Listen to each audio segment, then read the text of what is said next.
Praise the lord. प्रभु यीशु मसीह के मधुर नाम में आप सबको जय मसीह की।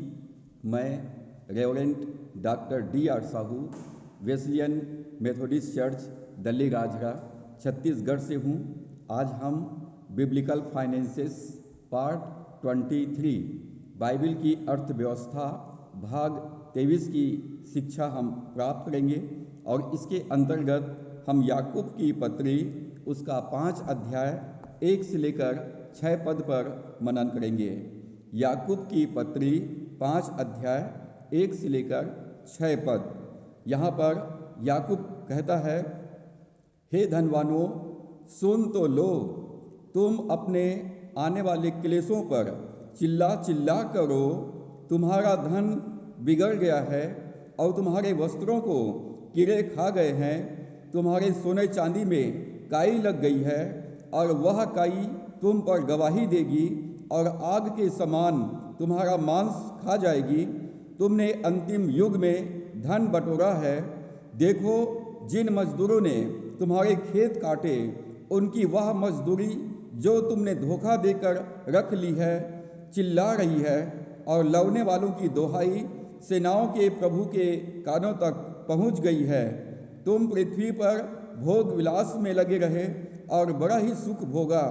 तुमने इस वध के दिन के लिए अपने हृदय का पालन पोषण करके उसको मोटा ताजा किया। तुमने धर्मी को दोषी ठहराकर मार डाला, वह तुम्हारा सामना नहीं करता।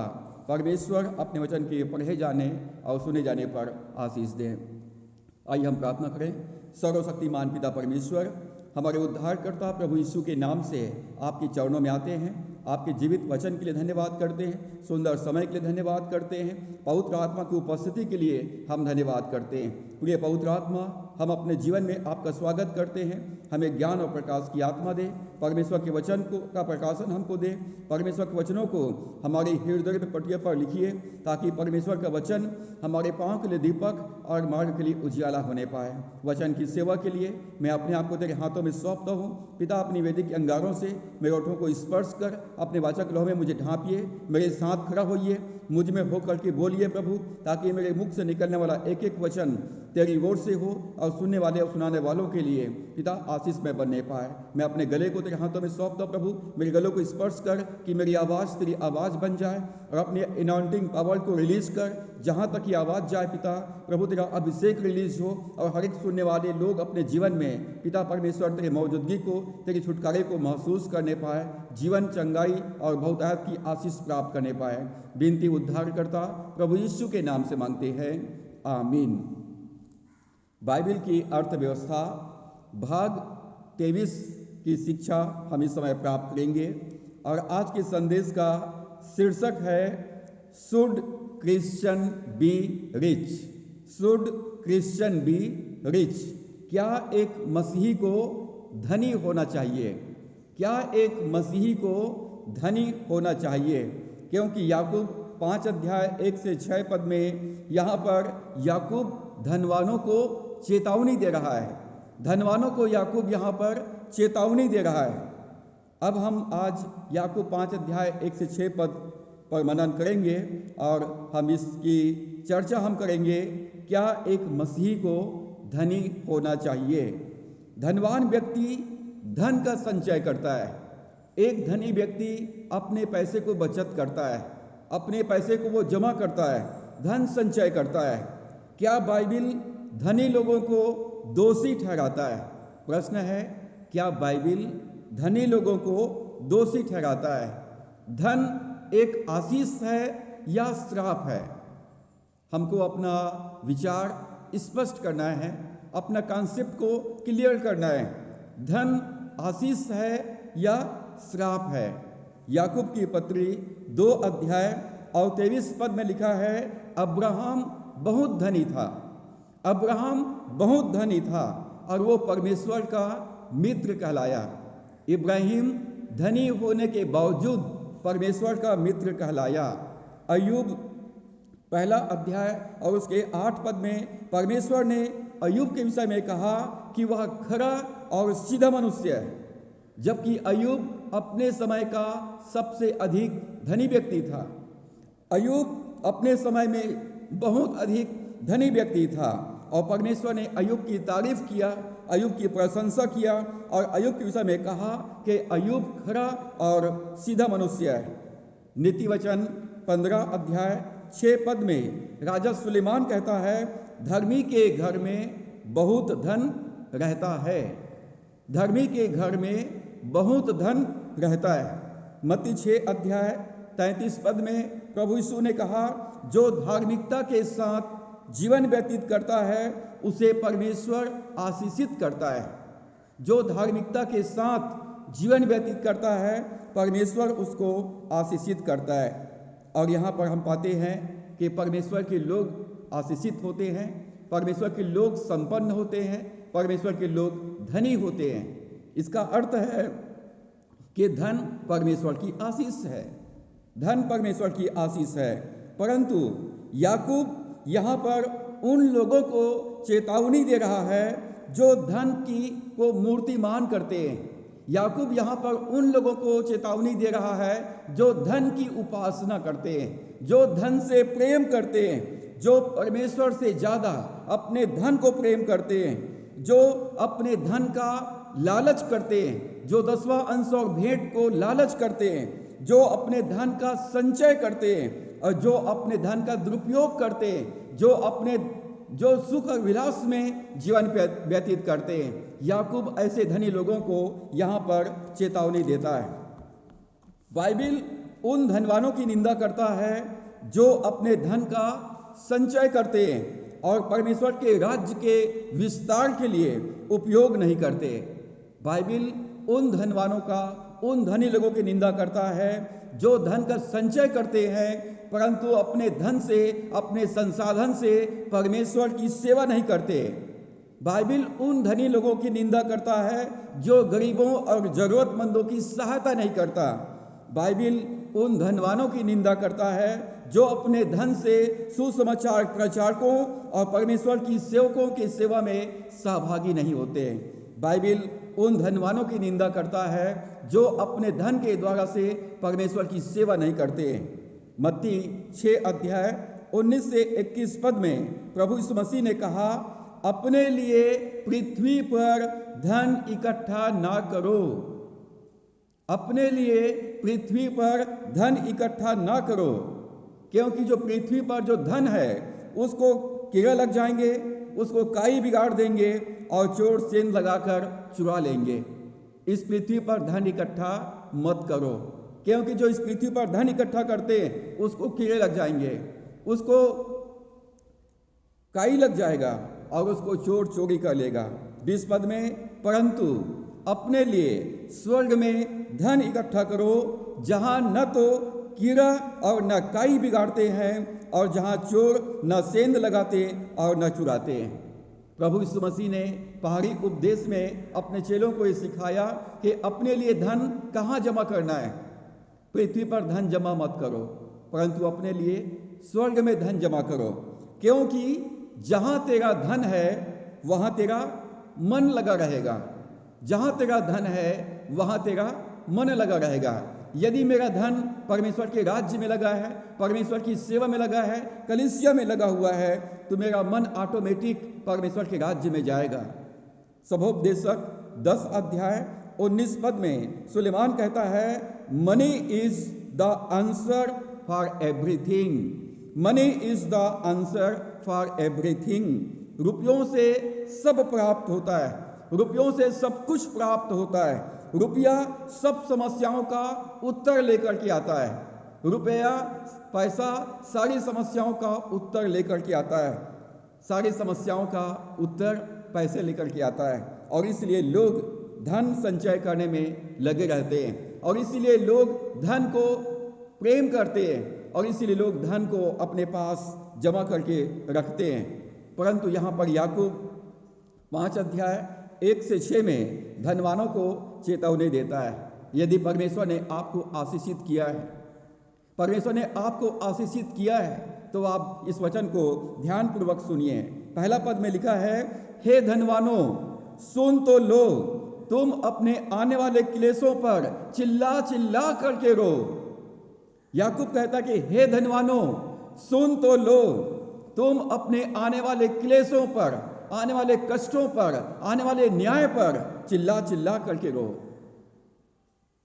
प्रेरित पौलुस ने पहला तीमुथियुस 6 अध्याय 17 पद में डायरेक्ट धनवानों को संबोधित किया है और वो कहता है, इस संसार के धनवानों को आज्ञा दे, इस संसार के धनवानों को आज्ञा दे कि वे अभिमानी ना हो।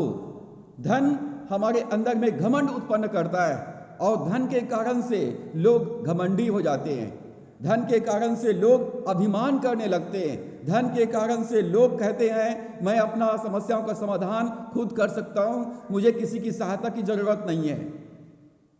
और इसलिए यहाँ पर डायरेक्ट धनवानों को चेतावनी दिया गया है, इस संसार के धनवानों को आज्ञा दे कि वे अभिमानी ना हो और चंचल धन पर आशा न रखे, धन पर भरोसा न रखे, परंतु परमेश्वर पर आशा रखे, परमेश्वर पर भरोसा रखे, जो हमारे सुख के लिए सब कुछ बहुतायत के साथ में देता है।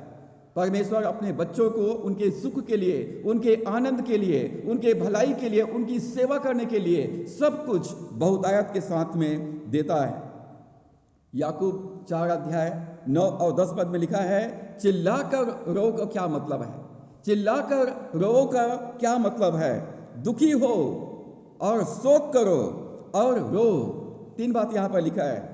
अपने पापों के लिए याकूब कहता है दुखी हो, शोक करो और रो। तुम्हारा हंसी शोक में और तुम्हारा आनंद उदासी में बदल जाए। आज लोग ठट्ठा करने में, हंसी मजाक करने में, युक्ति और बुरी युक्ति बनाने में लगे रहते हैं। भजन संहिता 1 अध्याय में लिखा है, क्या ही धन्यवाद पुरुष जो दुष्टों की युक्ति पर नहीं चलता, ना पापियों के मार्ग में खड़ा होता और न ठट्ठा करने वालों की मंडली में बैठता है। याकूब कहता है कि दुखी हो, शोक करो, रो, तुम्हारा हंसी शोक में बदल जाए। धन्य है वे जो शोक करते हैं, क्योंकि वे शांति पाएंगे। तुम्हारा आनंद उदासी में बदल जाए।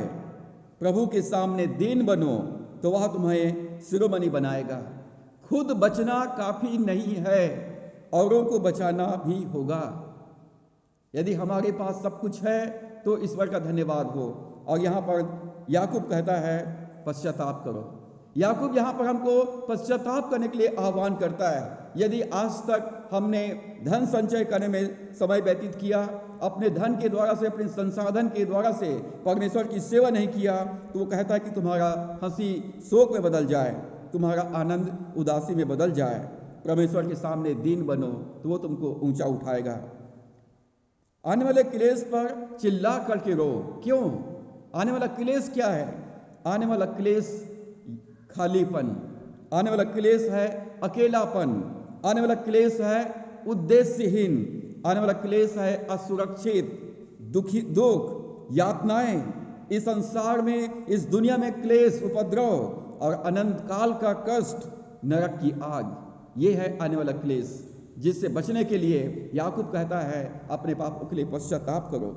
और यहाँ पर याकूब 3 चेतावनी देता है, 3 प्रकार से चेतावनी देता है। पहला चेतावनी, रो और चिल्लाओ क्योंकि धन स्थायी नहीं है। रो और चिल्लाओ, दुखी हो क्योंकि धन स्थायी नहीं है। पैसा हमेशा नहीं रहने वाला है। धन आज मेरे पास में है, कल आपके पास, परसों किसी और के पास रहेगा। धन कभी एक स्थान पर ठहरता नहीं है।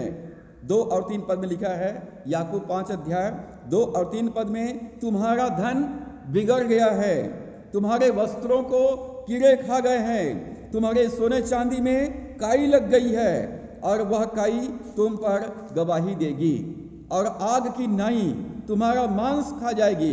तुमने अंतिम युग में धन बटोरा है। याकूब यहाँ पर 3 बातें कहता है। पहला, तुम्हारा धन बिगड़ गया, तुम्हारे वस्त्रों को कीड़े खा गए, तुम्हारे सोने चांदी में काई लग गई है। जो धन बटोरता है, जो धन संचय करता है, वो धन हमेशा ठहरने वाला नहीं है, वो स्थायी नहीं है। मत्ती 6 के 19 और 24 पद में प्रभु ने कहा, अपने लिए पृथ्वी पर धन इकट्ठा ना करो जहां कीड़ा और काई बिगाड़ते हैं, क्योंकि कोई मनुष्य 2 स्वामियों की सेवा नहीं कर सकता है। मत्ती 16 के 26 पद में लिखा है, मनुष्य अपने प्राण के बदले में क्या देगा? हम अनंत जीवन को पैसे से नहीं खरीद सकते। प्रभु ने कहा, मनुष्य सारे जगत को प्राप्त करे और अपने प्राण की हानि उठाए तो उसको क्या लाभ होगा? और इसलिए अपने धन पर नहीं, परमेश्वर पर भरोसा करें। दूसरा चेतावनी, याकूब कहता है, रो, चिल्ला चिल्ला करके रो। तुम्हारा धन संचय तुम्हें दोषी ठहराएगा। तुम्हारा धन तुम्हारे विरोध में गवाही देगा। धन 3 प्रकार से दोषी ठहराएगा। धन आपको 3 प्रकार से दोषी ठहराएगा। पहला, वह काई तुम पर गवाही देगी तुम्हारे विरोध में। तुम्हारे सोने चांदी में काई लग गया है, जंक लग गया है, और वो तुम्हारे विरोध में गवाही देगा। दूसरा, आग के नाई तुम्हारा मांस खा जाएगा। आग के नाई तुम्हारा मांस खा जाएगा। पहला तीमुथियुस 6 के 10 पद में लिखा है, रुपयों का लोभ सब प्रकार की बुराइयों की जड़ है। The lust of money is the root of evil. पैसों का प्रेम, रुपयों की लालच, रुपयों की अभिलाषा, ये सारी बुराइयों का जड़ है। मत्ती 26 अध्याय 14 से 16 पद और 27 अध्याय 3 से 5 पद में हम पाते हैं, यहूदा इस्करियोती ने 30 चांदी के सिक्कों के बदले में प्रभु यीशु मसीह को पकड़वा दिया। 30 चांदी के सिक्कों के बदले में हमारे प्रभु यीशु को पकड़वा दिया। और याकूब ने बाद में अपने आप को जाकर फांसी लगा लिया। उसका पैसा याकूब यहूदा को दोषी ठहराया। वो आत्मग्लानि से भर गया और अपने आप को फांसी पे लटका लिया। तीसरी बात, तुमने अंतिम युग में धन बटोरा है। हाकिम द्वार पर खड़ा हुआ है, प्रभु द्वार पर खड़ा हुआ है और हम धन बटोरने में लगे हुए हैं। प्रभु कहता है, तुमने अंतिम युग में धन बटोरा है और इसलिए तुम्हारा धन तुमको दोषी ठहराएगा। रोमियो 2 के 6 में बाइबल कहती है, वह हर एक को उसके कामों के अनुसार बदला देगा। हम इस दुनिया में न तो कुछ लेकर के आए हैं, न कुछ लेके जा सकते हैं, परंतु जो कार्य हमने इस संसार में रहकर किया है, वे काम हमारे साथ खो लेते हैं और परमेश्वर हमारे कामों के अनुसार हमको बदला देगा। हमारे कामों के अनुसार परमेश्वर हमको प्रतिफल देगा। लूका रचित सुसमाचार 16 अध्याय 19 से 31 पद में धनवान और लाजर की कहानी है। धनवान और लाजर की कहानी है, the danger of misusing riches. धन के दुरुपयोग का खतरा। परमेश्वर ने हमको आशीष दिया, हमको नौकरी दिया, हमको परमेश्वर ने मकान दिया, परमेश्वर ने हमको यातायात के संसाधन दिए, बैंक बैलेंस दिए, सब कुछ परमेश्वर ने दिया, परंतु आप सावधान रहिए। धन का यदि आप दुरुपयोग करते हैं तो वो आपके लिए मुसीबत बन जाएगा, आपके लिए वो बहुत ही खतरा बन सकता है। इस कहानी में 2 चरित्र है। पहला है धनवान व्यक्ति और दूसरा है लाजर नाम का एक कंगाल। पहला धनवान व्यक्ति, यहाँ पर 19 पद में लिखा है, लूका 16 के 19 पद में, धनवान मनुष्य बैजनी वस्त्र पहनता था, धनवान मनुष्य मलमल के कपड़े पहनता था और प्रतिदिन वो सुख विलास में और धूमधाम के साथ में रहता था। धनवान व्यक्ति बैजनी वस्त्र पहनता था, मलमल के कपड़े पहनता था, सुख विलास में रहता था और धूमधाम के साथ रहता था। दूसरा चरित्र है लाजर नाम का एक कंगाल व्यक्ति। वो धनवान की डेवड़ी पर छोड़ दिया जाता था। लाजर धनवान की डेवड़ी पर छोड़ दिया जाता था। दूसरा, लाजर घाव से भरा हुआ था। तीसरा, लाजर धनवान के जूठन से अपना पेट भरता था। और चौथी बात, लाजर के घाव को कुत्ते आकर चाटा करते थे। कुत्ते आकर लाजर के घावों को चाटते थे। इधर धनवान व्यक्ति है जो अपने सुख विलास में ऐसो आराम में जीवन व्यतीत किया। उसने कभी गरीबों की और जरूरतमंदों की परवाह नहीं किया। उसने कभी परमेश्वर की सेवा नहीं किया। दूसरी तरफ एक कंगाल घाव से भरा हुआ लाजर नाम का व्यक्ति है और लाजर ने अपने दिनहीन दशा में भी परमेश्वर की महिमा किया। दोनों में एक बात समान है, दोनों में एक बात समान है। पद 22 में, एक समय आया जब दोनों की मृत्यु हो गई। जब कंगाल मर गया तो स्वर्गदूतों ने लाजर को इब्राहिम के गोद में पहुंचाया, और जब धनवान मर गया उसको उसके शरीर को गाड़ दिया गया और उसका प्राण, उसकी आत्मा को अधोलोक में पहुंचाया गया। लाजर जब मर गया उसके भी शरीर दफनाया गया और उसका आत्मा, उसका प्राण इब्राहिम के गोद में गया, और धनवान मर गया, गाड़ दिया गया और उसका प्राण अधोलोक में गया।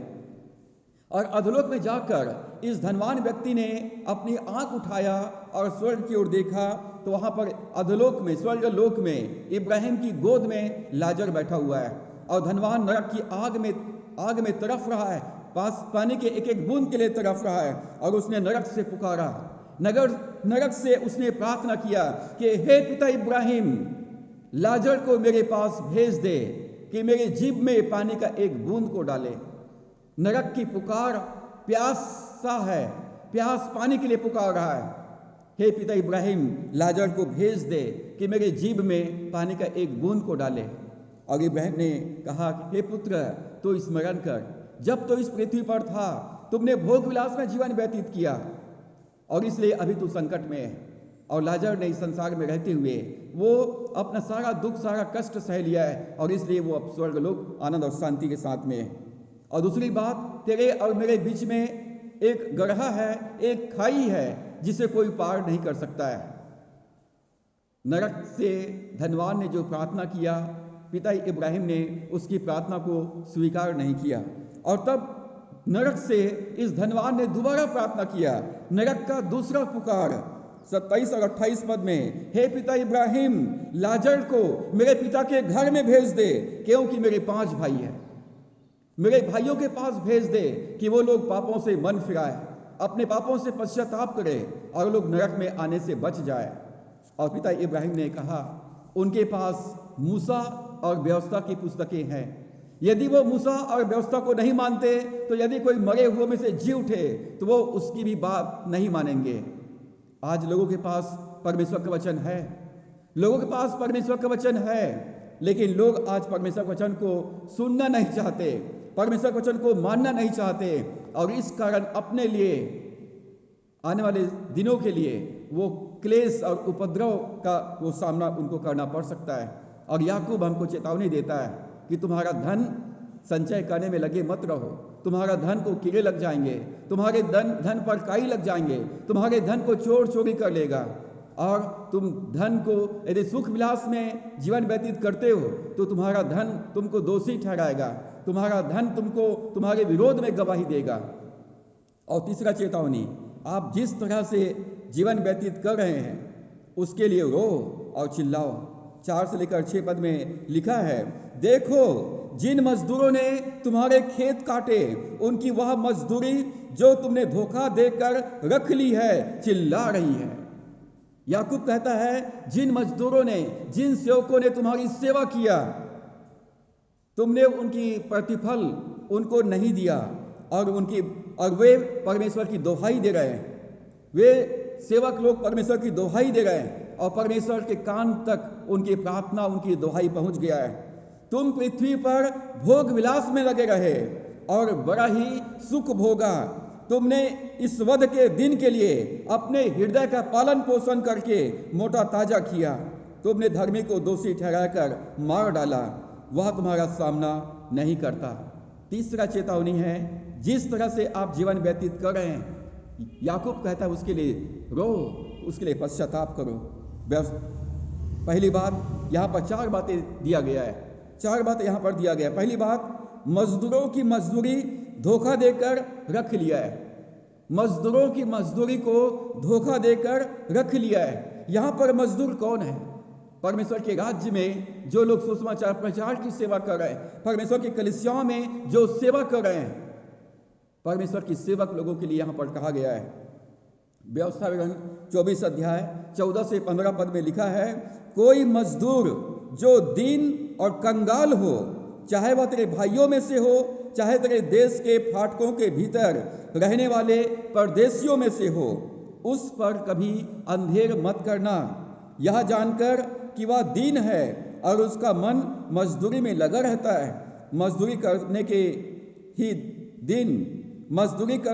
दिन सूर्यास्त से पहले तू उसकी मजदूरी देना, ऐसा ना हो कि वह तेरे कारण यहोवा की दोहाई दे और तू पापी ठहरे।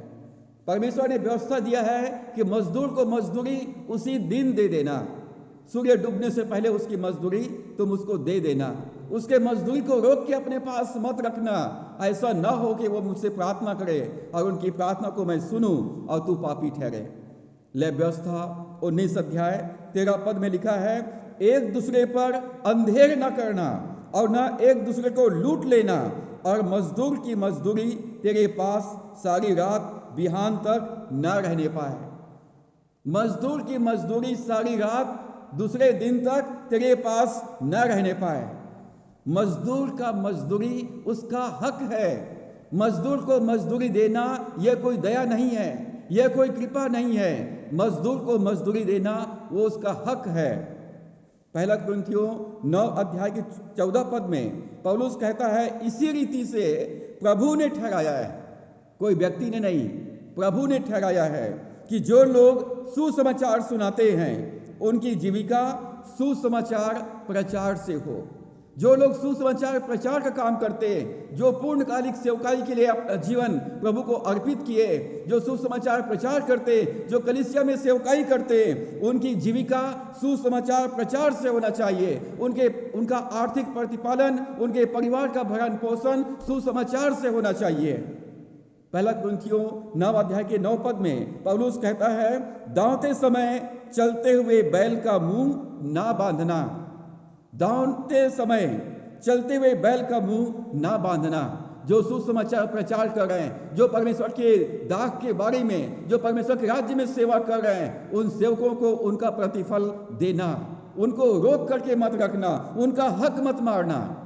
जब हम 10वां अंश और भेंट कलीसिया को नहीं देते हैं तो हम परमेश्वर के सेवकों को हक मारते हैं। हम परमेश्वर के सेवकों के जो मजदूरी है, जो प्रतिफल है, हम उसको अंधेर करते हुए हम गलत तरीके से हम अपने पास रख लेते हैं।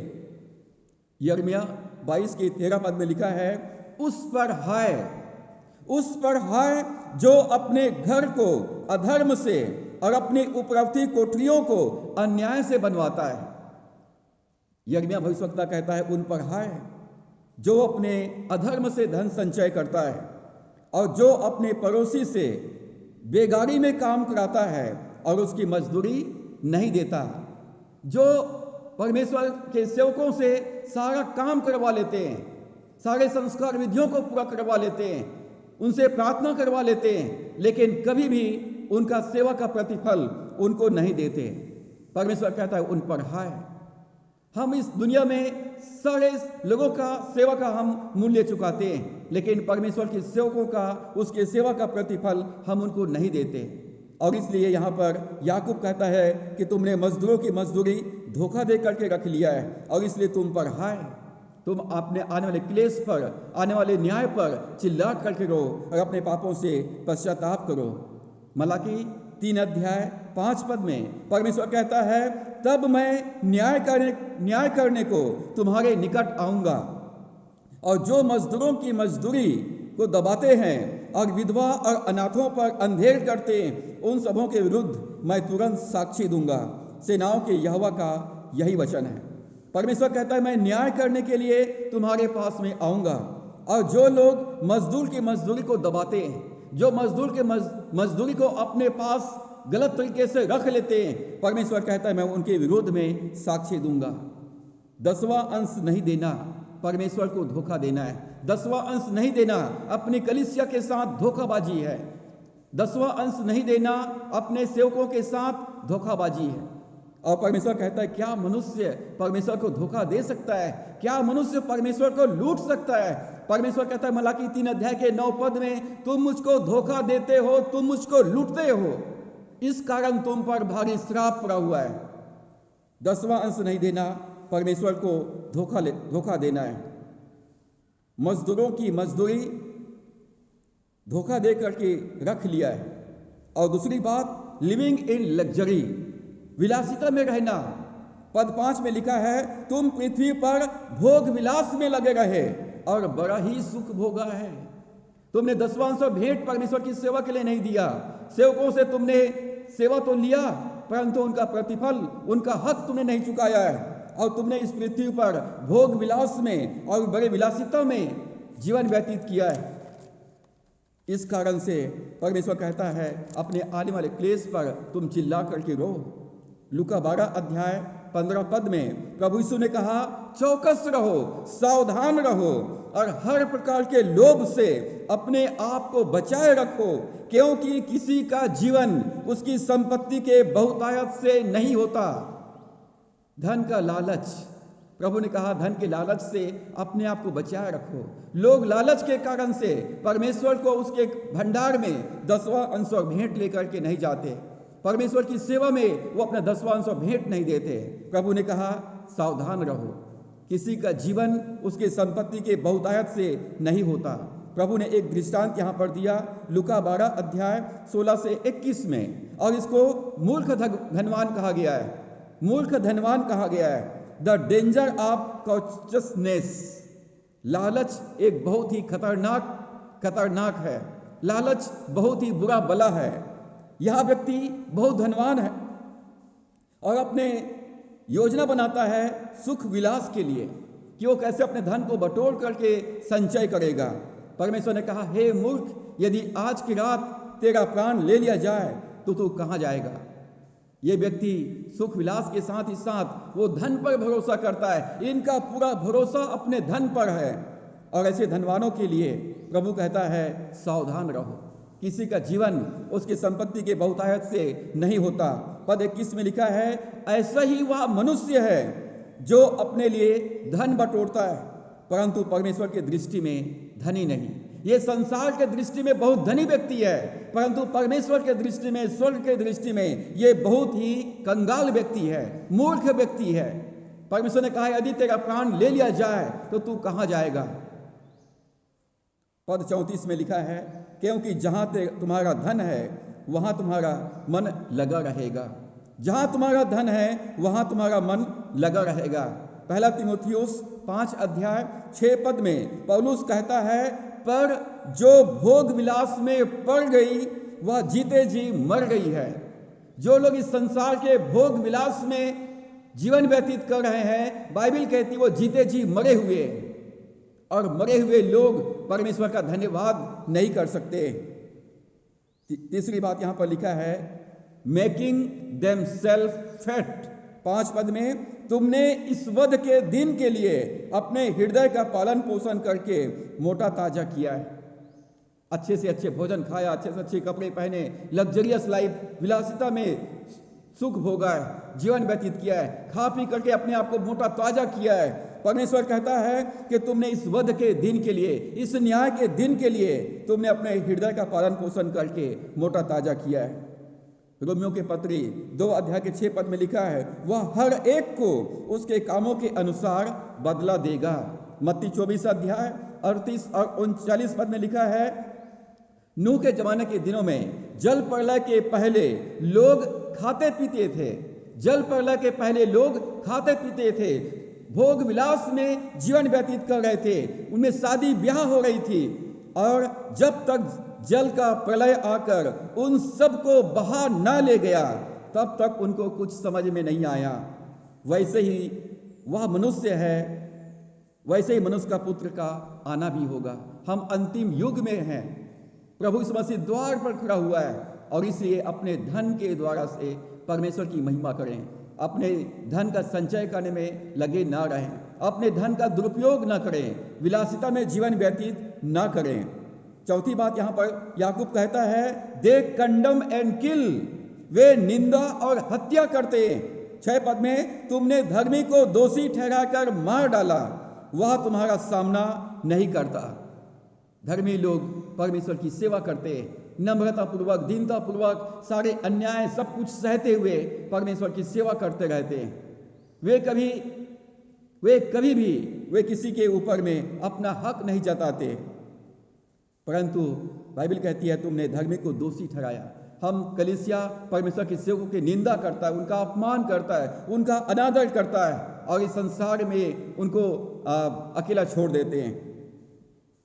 तुमने धर्मी को दोषी ठहराकर मार डाला, वह तुम्हारा सामना नहीं करता।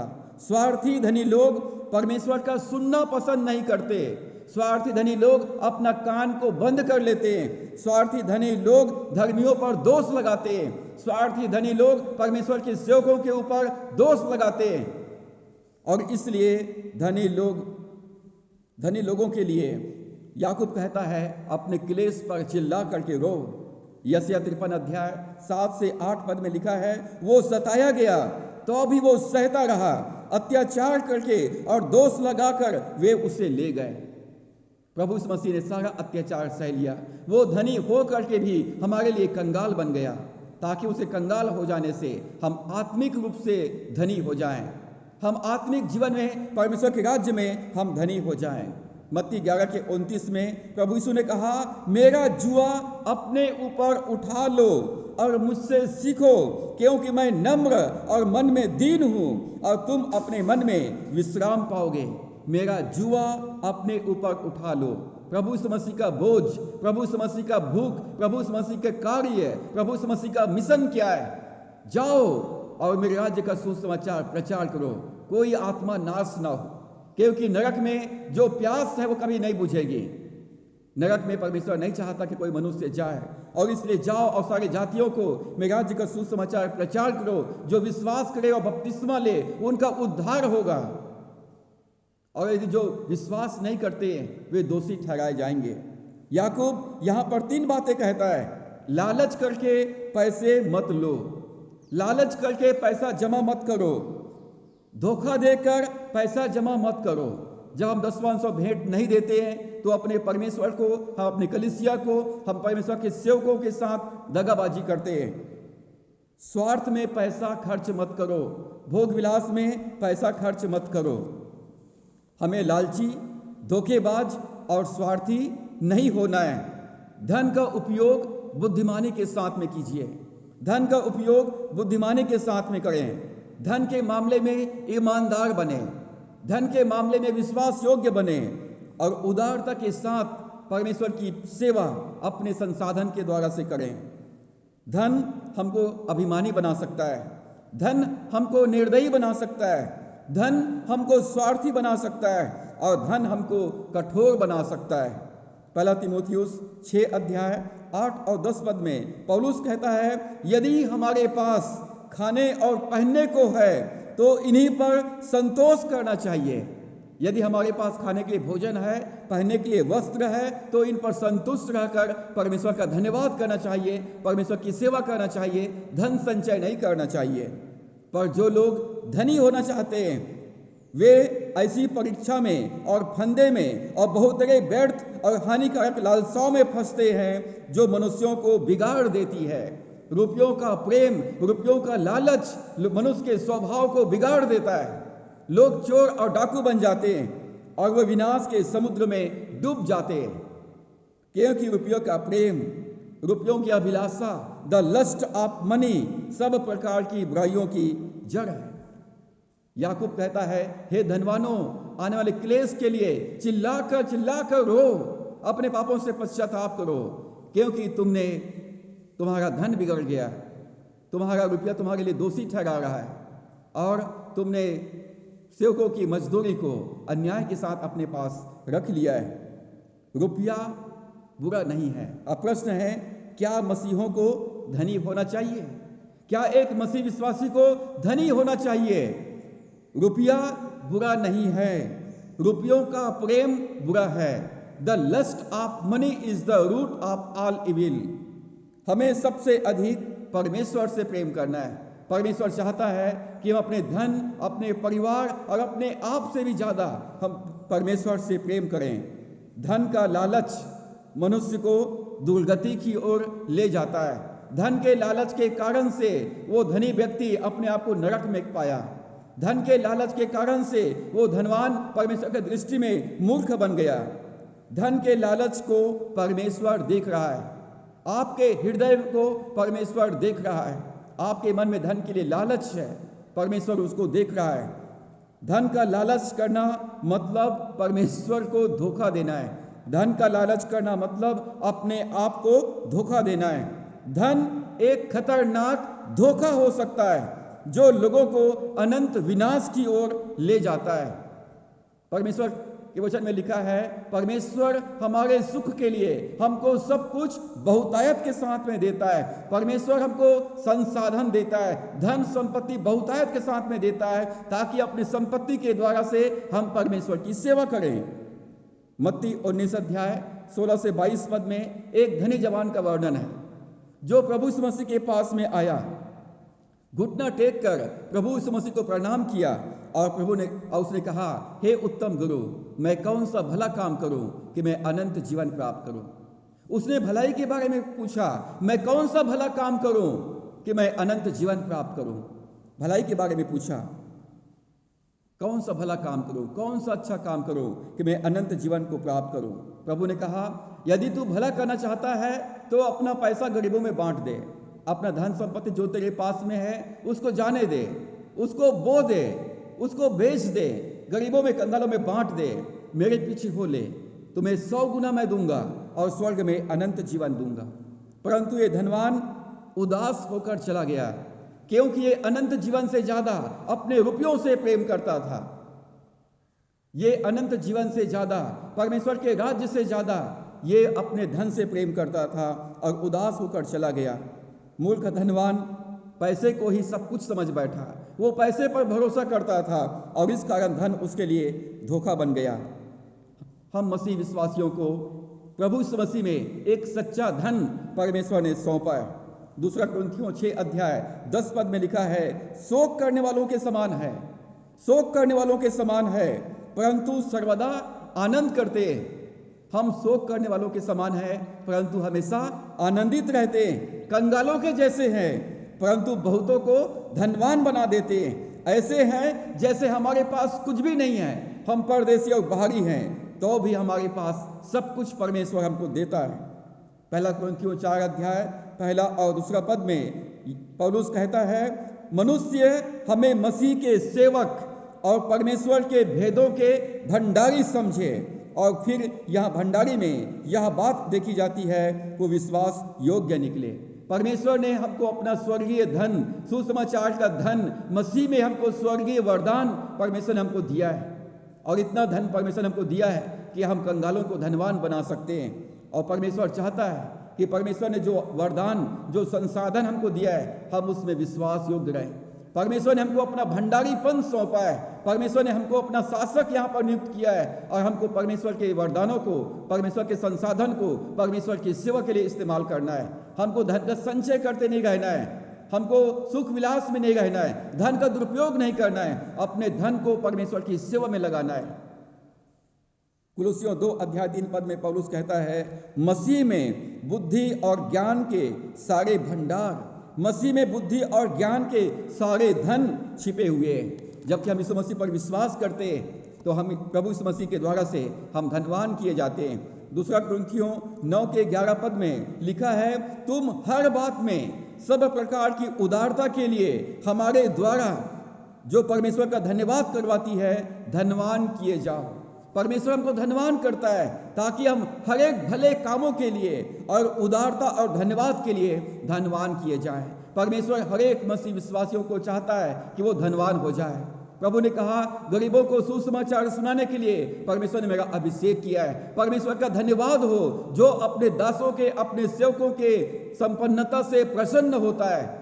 परमेश्वर चाहता कि हर एक मसीह विश्वासी साधन संपन्न हो, उनके पास सब कुछ बहुतायत के साथ में हो, ताकि परमेश्वर के राज्य को स्थापित करने के लिए वो तन मन धन से परमेश्वर की सेवा करे, गरीबों और जरूरतमंदों की सेवा करे, सुसमाचार प्रचारकों और सेवकों की वो सेवा में सहभागी बने।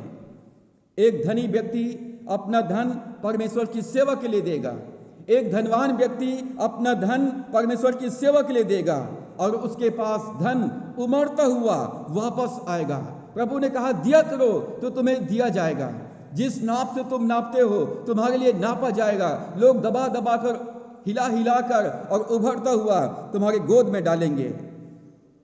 याकूब ने 5 अध्याय 1 से 6 पद में जिन धनवानों का वर्णन किया है, यहाँ का धनवान सिर्फ धन संचय करने वाला है। यहाँ का धनवान सिर्फ भोग विलास में जीवन व्यतीत करने वाला है। यहाँ पर जो धनी लोग हैं वे धन का दुरुपयोग करते, विलासिता में जीवन व्यतीत करते और परमेश्वर की सेवा के लिए अपने धन का इस्तेमाल नहीं करते।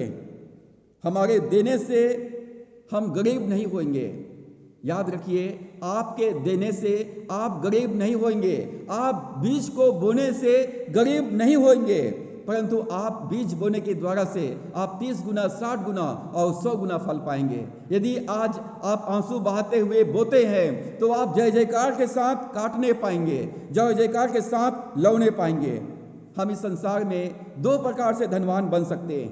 हम 2 प्रकार से धनवान बन सकते हैं। पहला, बीज बोने के द्वारा से, हम देने के द्वारा से धनवान बन सकते हैं। बाइबल कहती है दिया करो तो तुम्हें भी दिया जाएगा। और दूसरा, हम धन को बचत करने के द्वारा से, हम संचय करने के द्वारा से भी धनवान बन सकते हैं। धन संचय करने के द्वारा से, धन को जमा करने के द्वारा से भी धनवान बन सकते हैं। लेकिन जो धन का संचय कर रहा है वो अंतिम दिनों के लिए संचय कर रहा है, अंतिम दिनों के लिए धन को जमा कर रहा है। किसके लिए? अपने लिए। अपने लिए यह धन उसके लिए धोखा बन जाता है। वो धन को प्रेम करता है, धन पर भरोसा करता है, धन की लालच करता है। इस कारण से धन उसके लिए खतरनाक धोखा बन जाता है। प्रभु ने कहा, इस पृथ्वी पर धन इकट्ठा मत करो, अपने लिए स्वर्ग में धन इकट्ठा करो। वहाँ पर न तो कीड़ा लगता है, न काई लगता है, न चोर चोरी करता है। और परमेश्वर वहाँ पर हमको चाहता है कि हम स्वर्गीय वरदानों में हम धनवान किए जाएं।